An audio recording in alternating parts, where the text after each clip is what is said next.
Assalamualaikum warahmatullahi wabarakatuh.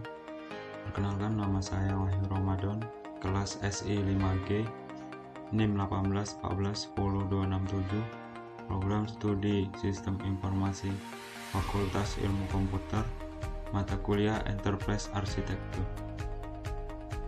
Baiklah, di sini saya akan mereview tentang pemodelan arsitektur enterprise dengan TOGAF pada SMK Negeri 1 Tanjung Lago. SMK Negeri 1 Tanjung Lago.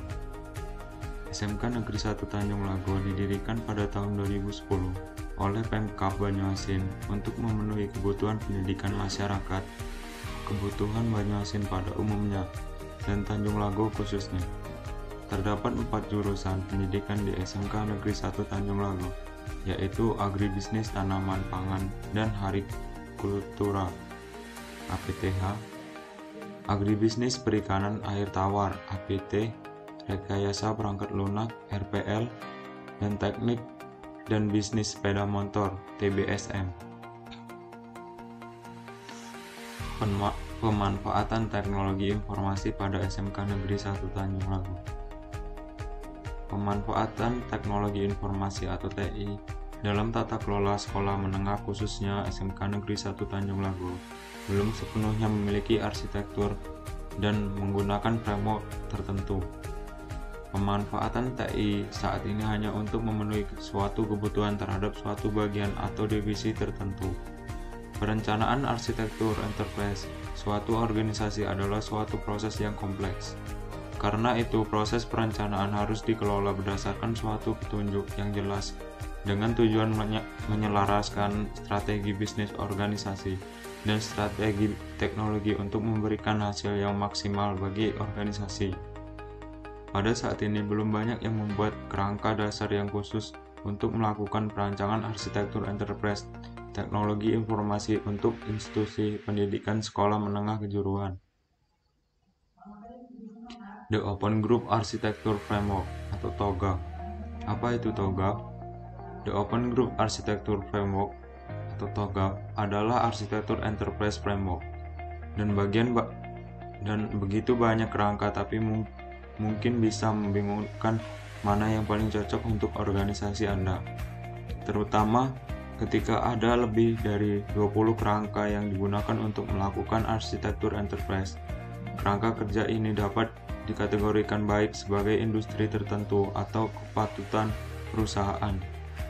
Sementara kita tidak berdebat nilai kerangka kerja ini ketika mereka dimasukkan ke dalam praktek dalam suatu organisasi. Ada banyak berorientasi hasil arsitektur yang organisasi dapat mengklaim keberhasilan dari kerangka kerja ini. Sejarah The Open Group Architecture Framework atau TOGAF. TOGAF dikembangkan oleh The Open Group Architecture Framework pada tahun 1995. Awalnya TOGAF digunakan oleh Departemen Pertahanan Amerika Serikat, namun pada perkembangannya TOGAF banyak digunakan pada berbagai bidang seperti perbankan, industri, manufaktur, dan juga pendidikan. TOGAF ini digunakan untuk mengembangkan enterprise arsitektur, di mana terdapat metode dan tools yang detail untuk mengimplementasikan hal ini yang membedakan dengan framework EA lain, misalnya framework Zachman. Salah satu kelebihan menggunakan framework TOGAF ini adalah karena sifatnya 22 yang fleksibel dan bersifat open source. Pengumpulan data. Alur berpikir dalam proses penelitian pemodelan arsitektur enterprise dengan TOGAF pada SMK Negeri 1 Tanjung Lago akan dilakukan dengan langkah-langkah seperti berikut. A. Diagnosa. Pada tahap ini melakukan identifikasi masalah pokok yang ada guna menjadi dasar untuk mengembangkan pemodelan enterprise arsitektur. Kegiatan ini meliputi dari merumuskan masalah, menentukan tujuan, studi literatur, definisi variabel yang sampai pembuatan proposal penelitian. B. Rencana kegiatan. Peneliti memahami pokok masalah yang ada, kemudian dilanjutkan dengan menyusun rencana tindakan yang tepat untuk menyelesaikan masalah yang ada. Pada tahap ini meliputi membuat fase scope di framework Zahman, membuat value chain, membuat analisis SWOT, membuat critical success factor, dan membuat MC-Farland grid. C. Pengambilan tindakan.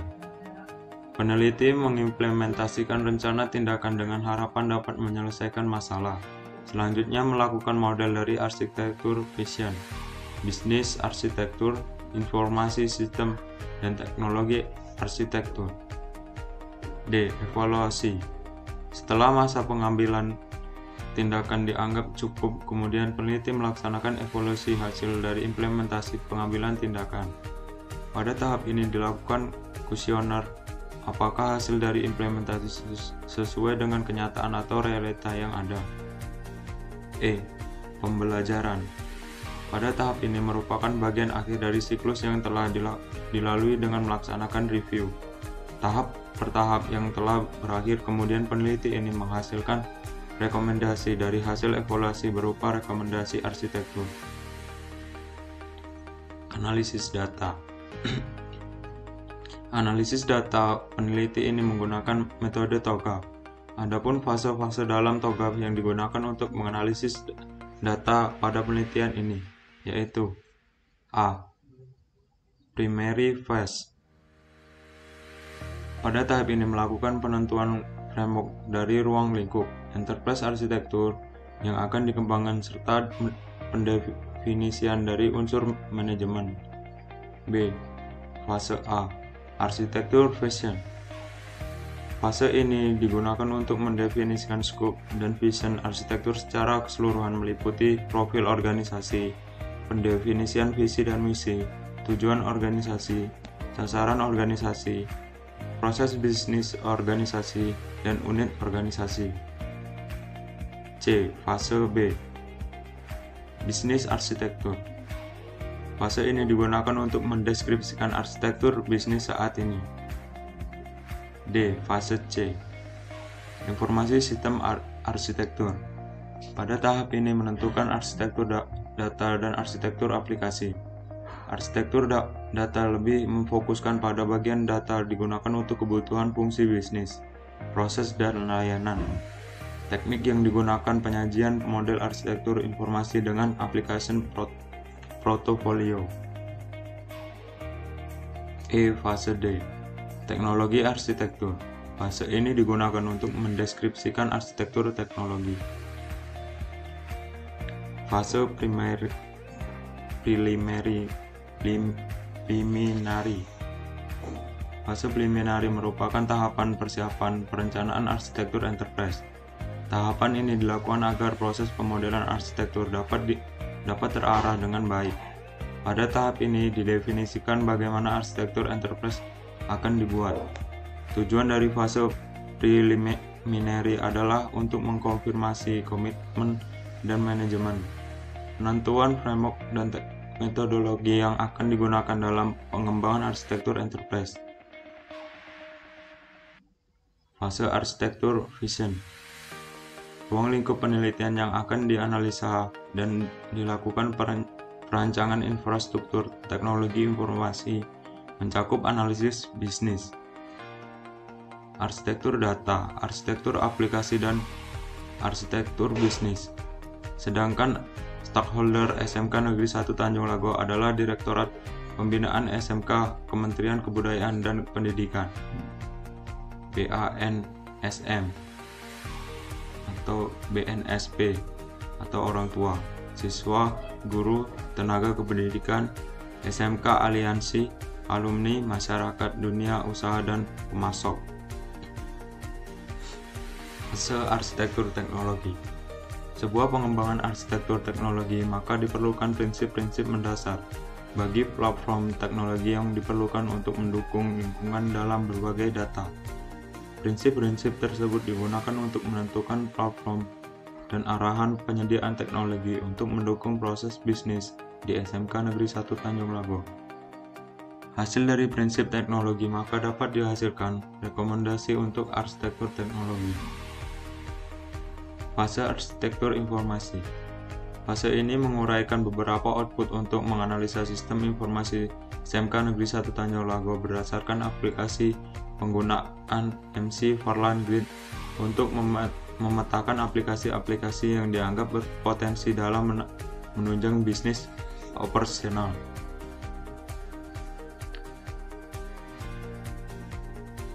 Fase arsitektur informasi.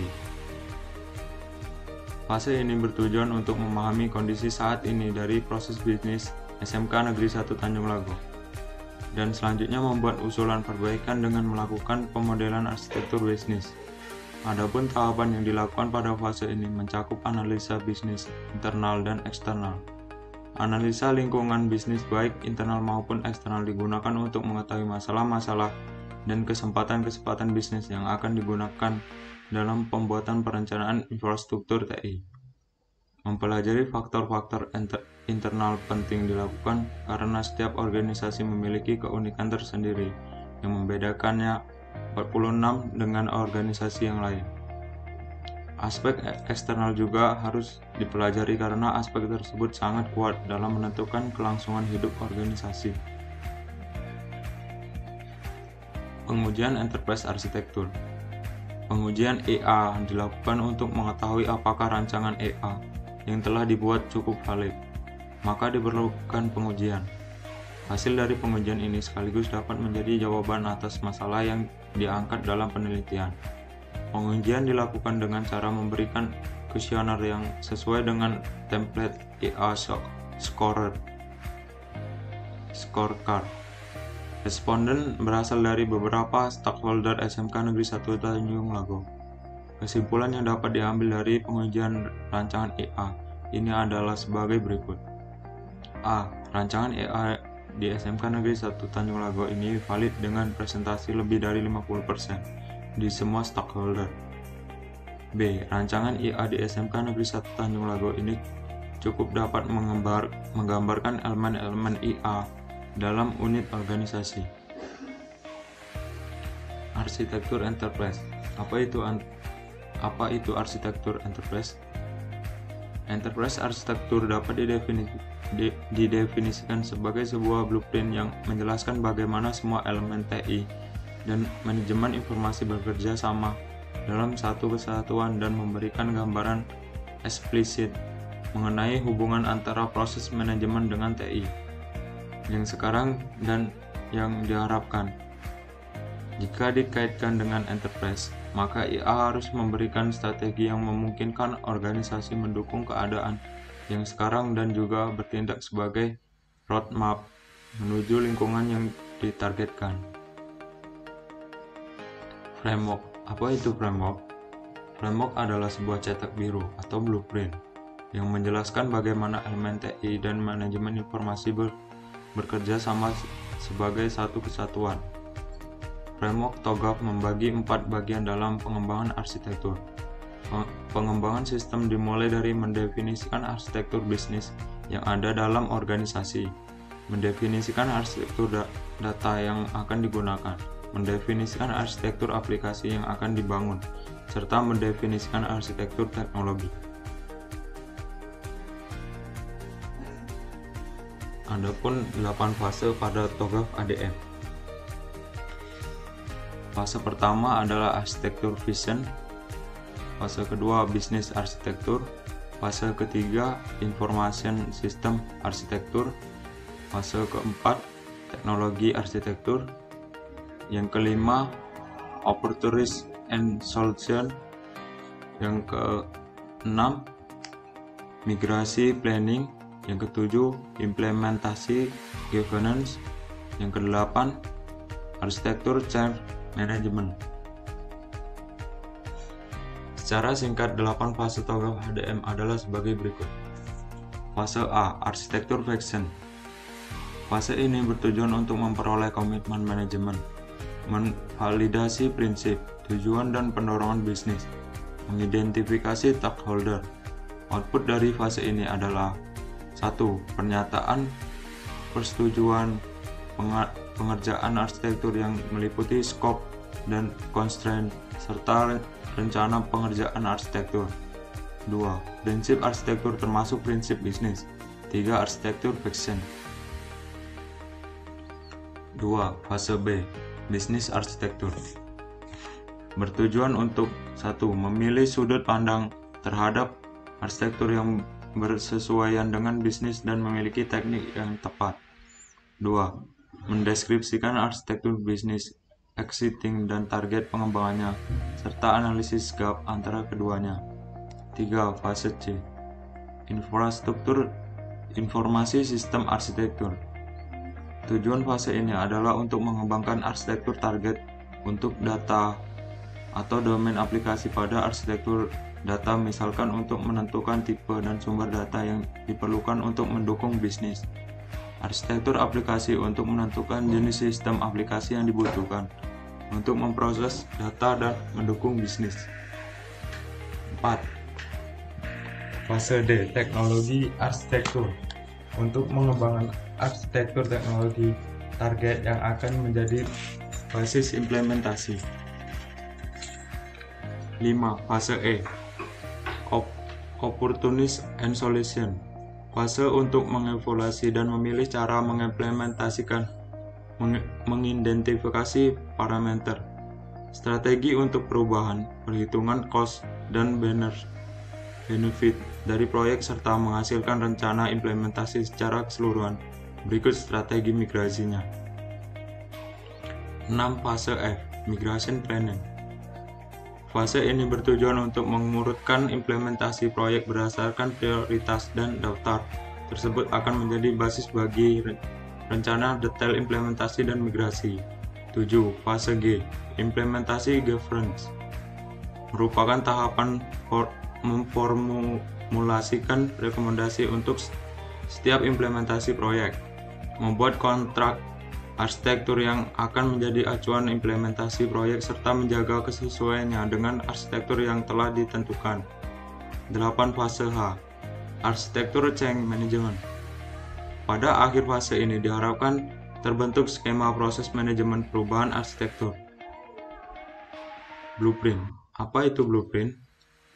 Blueprint adalah kerangka kerja terperinci arsitektur sebagai landasan dalam pembuatan kebijakan yang meliputi penetapan tujuan dan sasaran, penyusunan strategi, pelaksanaan program dan fokus kegiatan serta langkah-langkah atau implementasi yang harus dilakukan oleh setiap unit di lingkungan kerja. Pembuatan blueprint.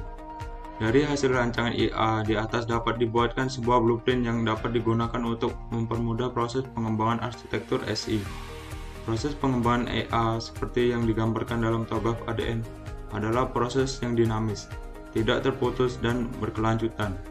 Oleh karena itu, EA harus ada yang mengelola dan diusulkan ada suatu tim atau komit sesuai dengan tugas dan fungsinya sebagai unit organisasi yang mengembangkan dan merawat infrastruktur TI. Terima kasih. Wassalamualaikum warahmatullahi wabarakatuh.